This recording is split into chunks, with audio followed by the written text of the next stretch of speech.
¿cómo se determina el umbral de cavitación? Es decir, ¿a qué presión efectivamente se produce el fenómeno de cavitación? Nosotros llamamos P sub I a la presión interior en la burbuja y P sub L a la presión en el líquido exterior a la burbuja. Y aplicando la expresión de Laplace, delta P, que es P interior menos P exterior, recordemos siempre la presión en la cara cóncava mayor que en la convexa, es igual a 2 sigma sobre R. ¿Cuánto vale la presión interior? Bueno, la presión interior va a estar dada por la presión de los gases disueltos que generaron la microburbuja, más la tensión de vapor del líquido que se pueda vaporizar y formar parte de esa burbuja. Por lo tanto, P sub B más P sub G menos P sub L, que es la presión en el líquido, va a ser igual a 2 sigma sobre R.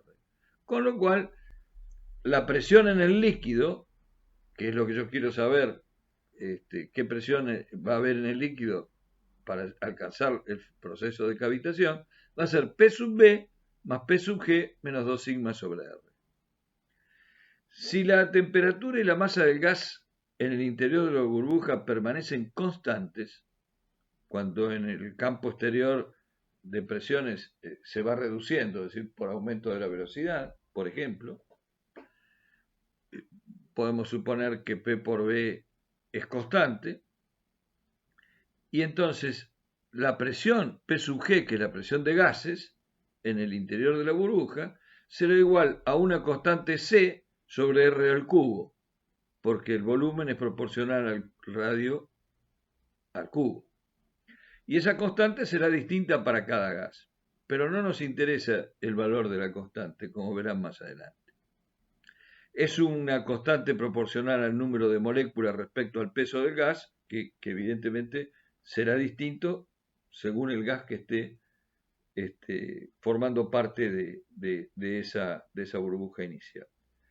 La presión en el líquido reemplazando será P sub B más C sobre R cubo menos 2 sigma sobre R. Y podemos dividir todo por el peso específico del líquido y nos queda la ecuación que se ve allí en el final de la diapositiva.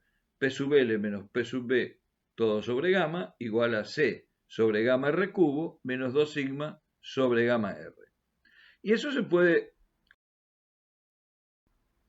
poniendo P sub L menos P sub B sobre gamma en vertical y el radio R en horizontal. Y se puede apreciar de que existe para cada valor de C, que puede ser cualquiera, tenemos siempre un valor mínimo. Un valor mínimo para el cual la presión disminuye hasta ese valor y luego crece espontáneamente ya, aunque no bajemos más la presión, la burbuja sigue creciendo de tamaño, es decir, que espontáneamente crece sin necesidad del factor externo. Esa curva de mínimos, que está en color celeste, indica cómo varía el radio crítico, es decir, el radio para el cual se produce la expansión de la burbuja en forma espontánea. Como todos sabemos, para determinar un valor mínimo hay que derivar e igualar a cero, de modo que es lo que hacemos con la ecuación sencilla que teníamos antes, y de ahí se obtiene el radio crítico, que es 3C, siendo C esa constante que dependía de cada gas, sobre 2 sigma, donde sigma es la energía superficial, a la 1/2. Y si tenemos en cuenta la expresión de PL menos P sub B sobre gamma que habíamos visto recién, y reemplazamos PL y R por sus valores críticos correspondientes, en lugar de una presión en el líquido vamos a tener una presión crítica de cavitación P sub C. Y será P sub C menos P sub B igual a C menos radio crítico al cubo menos 2 sigma sobre el radio crítico. Si ahora reemplazamos el radio crítico por el valor que antes habíamos determinado, nos queda una ecuación muy sencilla, que dice que la presión crítica de cavitación es la tensión de vapor menos 4 sigma sobre 3 radio crítico. ¿Para qué nos sirve esta ecuación? Porque tendríamos que conocer el valor de C, para calcular el radio crítico.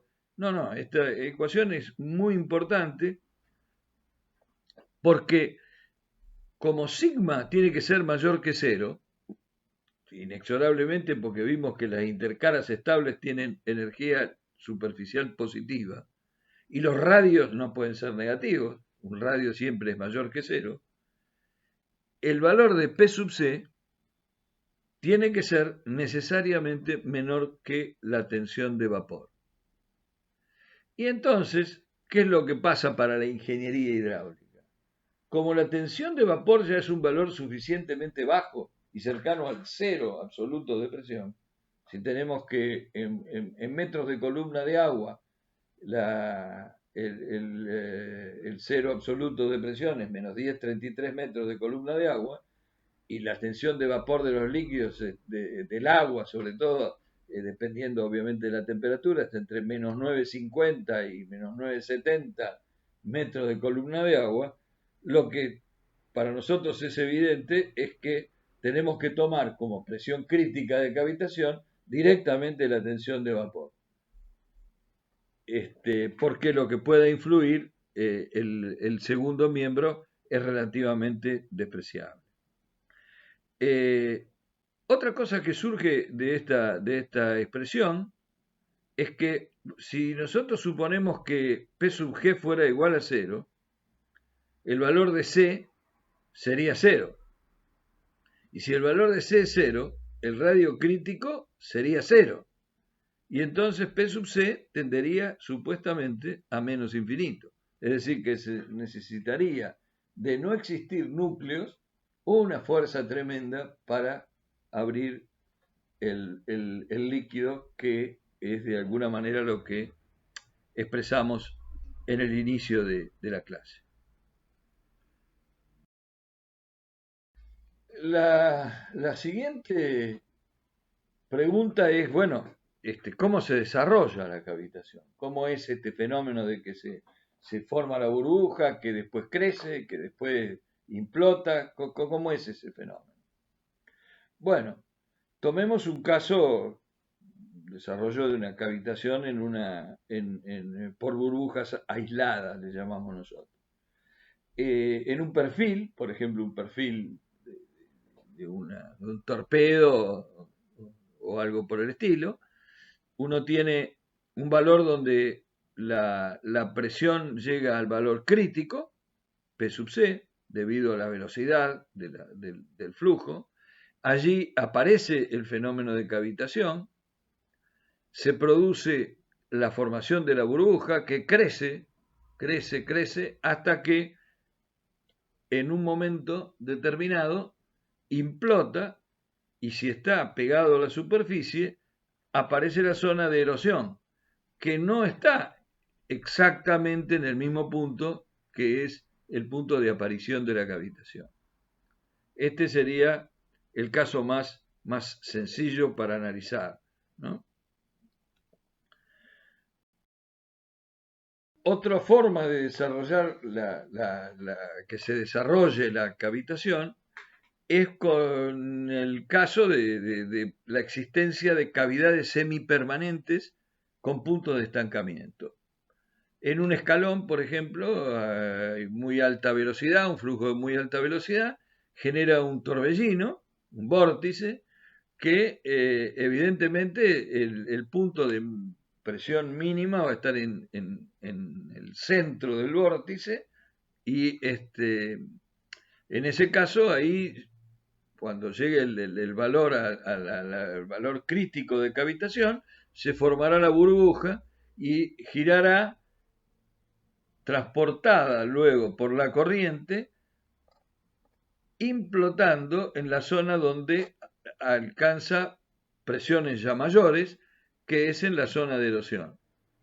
Y esto lo vamos a ver en alguna fotografía como se nota claramente dónde es que se forma finalmente la erosión aguas abajo de un escalón como el de la figura. A alguien se le puede ocurrir que para evitar este fenómeno, que la estructura se rompa debido al efecto de cavitación, lograr que la zona de implosión se genere en el interior del fluido. En este caso solo habrá ruidos y vibraciones y por supuesto la columna que tenemos en la figura no estará dañada. Ahora, si esa columna llega hasta el piso, el punto A va a tener problemas en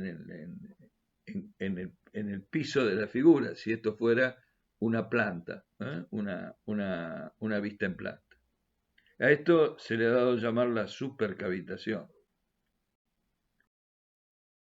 Y otra forma de desarrollo de la cavitación es que en un punto solo del espacio se produzca una variación de la presión a lo largo del tiempo de tal magnitud que aún con valores de presiones medias muy altas, haya valores instantáneos que pasen por debajo de la tensión de vapor, que es para nosotros un sinónimo de P sub C, de la presión crítica de cavitación.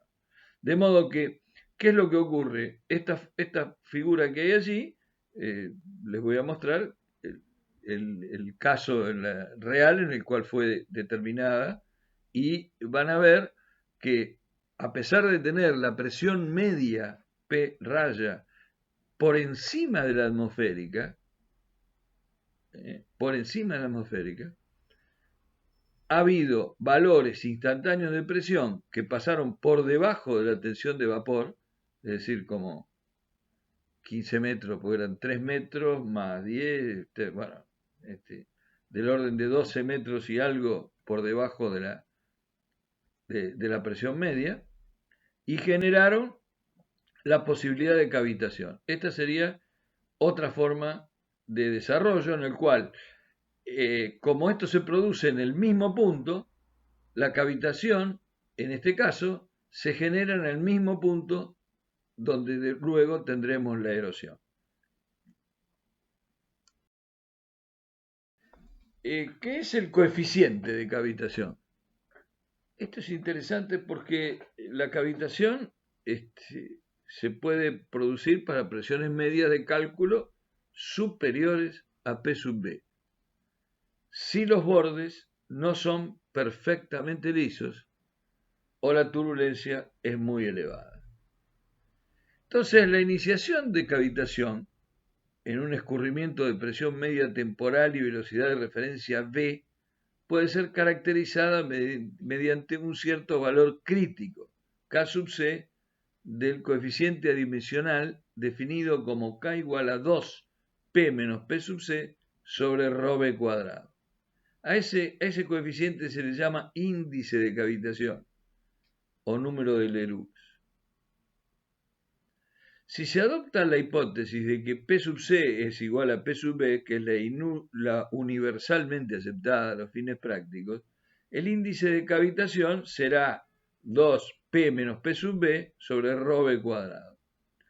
Y este coeficiente traduce la relación entre el exceso de presión menos P sub B, que se opone a la aparición de la cavitación, cuanto mayor es la presión, evidentemente va a haber menos posibilidad, y la depresión dinámica que está en el denominador que la favorece.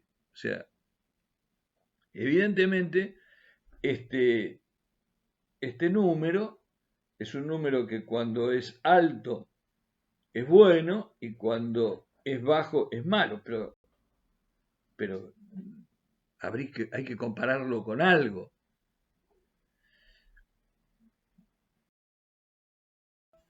Por ello, decimos que el índice de cavitación no indica por sí mismo la posibilidad o no de cavitación.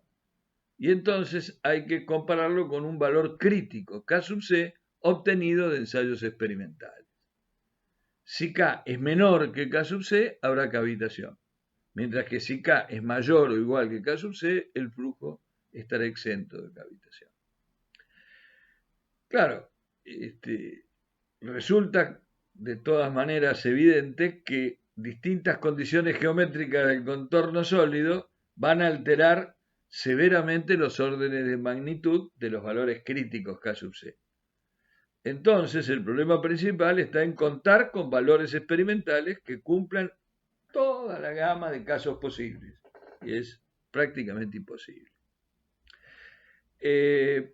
Hay numerosa bibliografía en el tema, lamentablemente ella no es siempre coincidente, y vamos a considerar dos casos diferentes para entender el tema simplemente. Uno es tomar el caso de un obstáculo aislado, como un bloque, un escalón, una pila, y otro, el valor de K sub C en una superficie rugosa, por ejemplo, una canal de alta velocidad que tiene hormigones de baja rugosidad y hormigones de alta rugosidad. Entonces, eso da, por ejemplo, un K sub C de 1,3 para los de rugosidad equivalente baja, y para los de alta rugosidad equivalente un K sub C de 1,6, para tener una idea. Vemos en el caso de una condición determinada, un escalón, que K sub C vale 2, si el escalón es de 7 milímetros, pero uno puede reducirlo 10 veces el valor de K sub C, haciendo una pendiente de 1 en 20. Esto demuestra de alguna manera cómo influye la terminación de la estructura en cuanto a la posibilidad o no de cavitación. Del mismo modo, un bloque de disipación forzada, como el que tenemos dibujado en la parte inferior, da un K sub C de 0,7. Mientras que el bloque, si uno lo puede limar perfectamente, nos da un coeficiente crítico de cavitación de 0,15, pero disipa mucho menos energía que el anterior. O sea que siempre hay que tener en cuenta cuál es el requerimiento del proyecto.